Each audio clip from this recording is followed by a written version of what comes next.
Hi everybody, Penny here. Welcome to Sharon's Kitchen.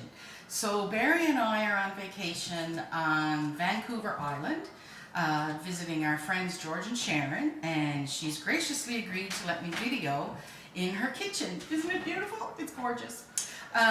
So we are just outside of Nanaimo, and in honor of Nanaimo and being in British Columbia, we're going to make Nanaimo Bars. Never made Nanaimo Bars before in my life. However, Barry loves them, I know that, and I like them too, which is probably why I've never made them, because they're so sweet, but they're so delicious, so they're so tempting. Okay, so the recipe that I'm using, I got from the Canadian Living magazine, and it was called Classic Nanaimo Bars.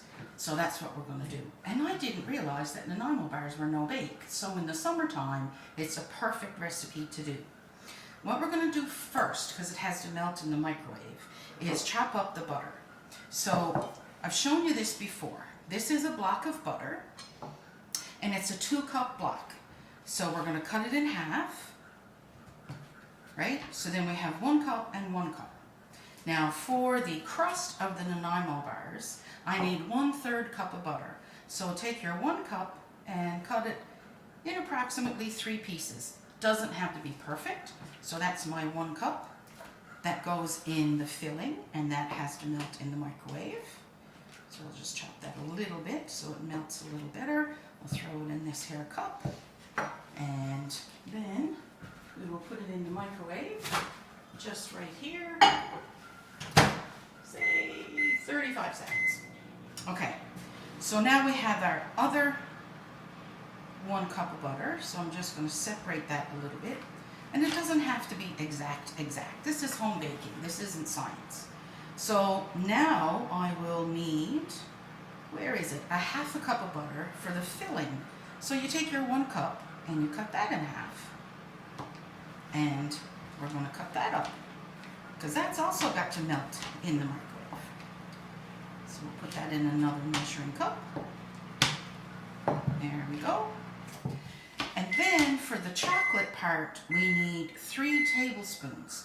So you ask, how are you going to get a tablespoon out of that? Well, this is 1/2 cup of butter right here. So if you take your 1/2 cup and you cut it in half, you now have 1/4 cup of butter. And every 1/4 cup of butter has 4 tablespoons. So you cut that in half, and then you cut each half in half, like that, and you have 4 tablespoons. So now I can put 3 of those in with my chocolate for the 3 tablespoons. And ta-da! Bob's your uncle. Your butter is all done. Just a little bit of math for today. Okay, so our butter should be, she's melted. And I will put the other one in there as well.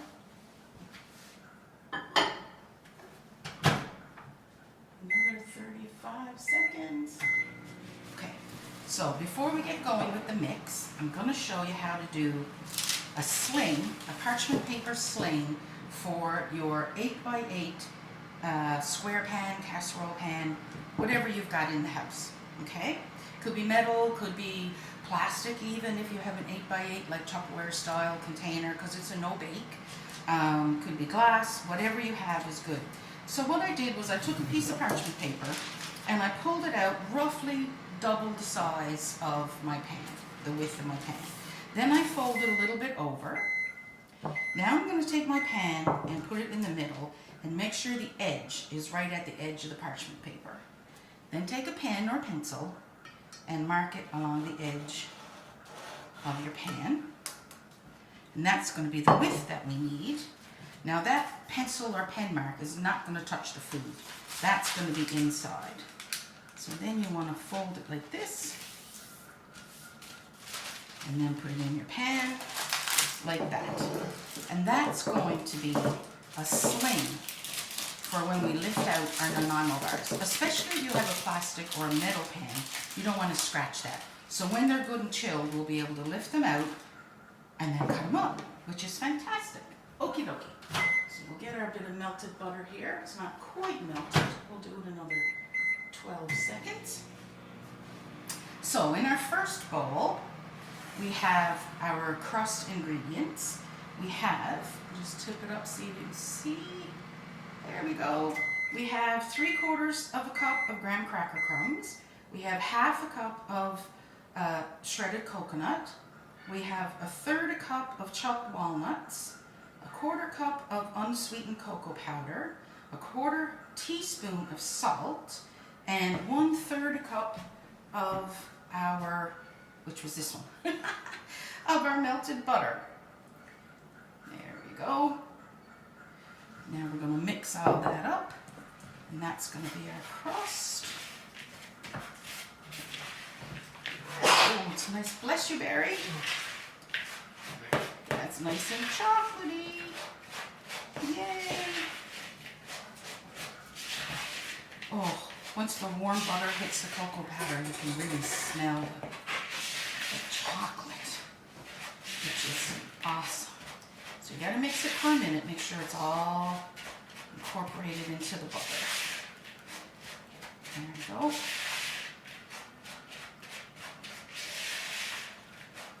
There we go. Now I've got it all. Okay, so now we're gonna put it into our prepared pan.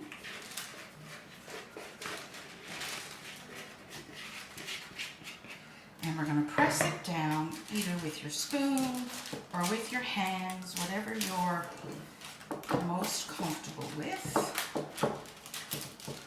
Oh, that looks great. I'm just going to grab a knife. Give me 1 second. Because I want to scrape off every little bit of goodness. Don't waste your goodness. Look at that. That's awesome. So I'm just going to press all that down. Oop, a little bit there. Try and get it right in the corners as best you can. Press it all down. That's my butter in the microwave. Oop, still got some goodness happening here. That's okay. All right. These are your best tools anyway, your fingers. As always. There, I think that's good. Now we'll get this other butter. There we go. So that's our crust. Now we're going to make our filling. Once we make our filling, it has to go in the fridge for 30 minutes. And then we're going to come back and do our topping, which is the dark chocolate and some butter. And then that goes on top of the filling, and then that chills for 20 minutes, and then we're ready. So, in our filling, we have 1.5 cups of icing sugar, and then we have our 2 tablespoons of custard powder, and we have 1/4 teaspoon of salt. To that, I'm going to add 2 tablespoons of milk, which doesn't seem like a lot of liquid, but icing sugar melts very quickly. And we're also going to add the butter, and we have 1 tablespoon of vanilla. Most recipe calls for a teaspoon. This one calls for a tablespoon. That's why I said that twice. Okay, and now we're going to add our 1/2 cup of melted butter. Oh, that looks so good. And I'm going to grab a spatula.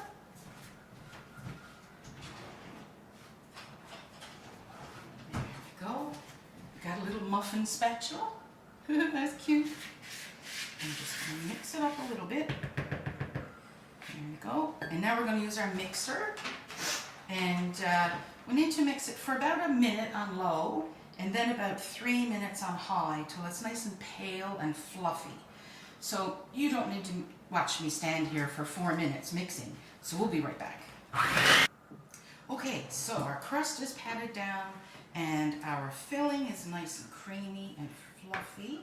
So we are going to spread that over our crust, just like this.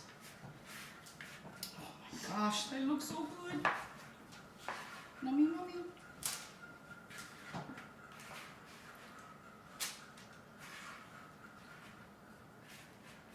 trying to get every last bit of that filling out of the bowl, but I'm sure Barry will lick it as he normally does. Okay, so we're just going to spread that around.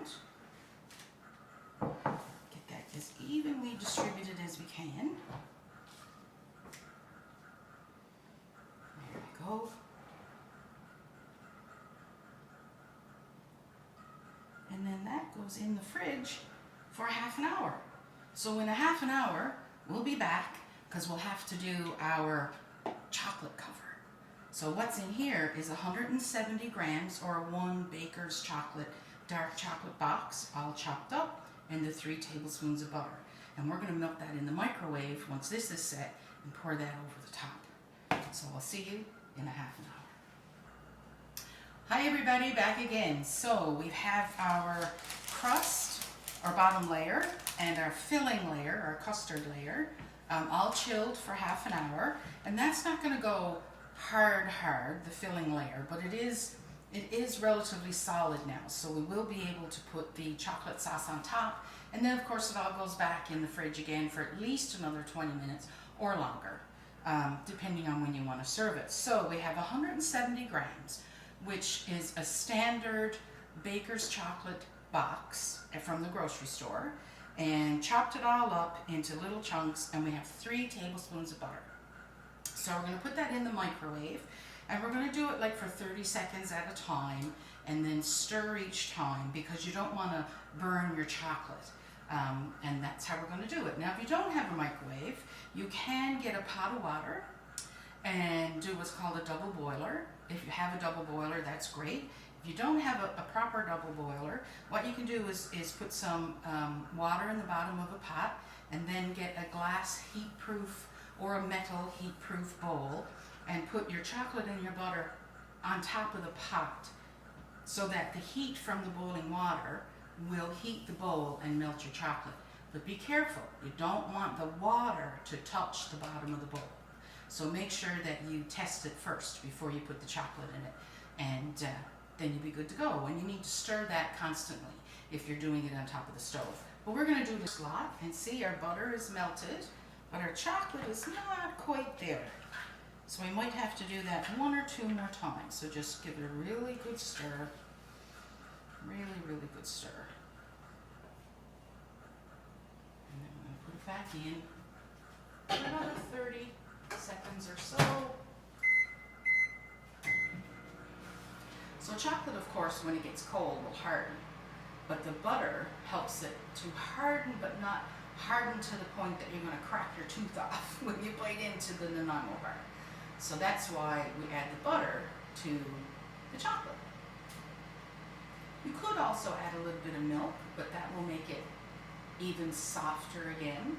So you want this to be fairly hard so that you can cut it into squares. There we go. And I think that's it. Because now we have a lovely, smooth chocolate. See? Lovely. So now I'm just going to pour that over the top of our custard.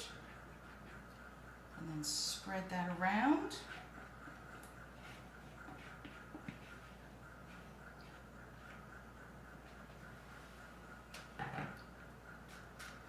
Just be careful, you don't want to dig into your filling layer with your spatula, your spoon.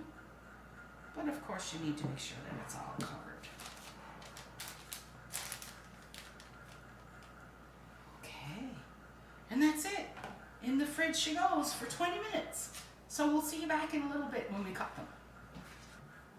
Hi everybody, our Nanaimo bars are ready. So we have the sling, and then we're just going to take our knife and run it along the edge where there's no sling, just to make sure that it's going to come out. There we go. That one just slipped away. So here we go. Ta-da! Isn't that cool? I love a sling. Okie dokie. So now we get to cut. Now this says it takes 16 pieces. Now you can cut them however big or small you like. And this is not quite set, so I would recommend that you leave them in there for more like a half an hour. But we're going to give it a taste. Oops, yeah, it needs a good half an hour. Really, really good. I hope you give it a go. Enjoy. Bye. This is good.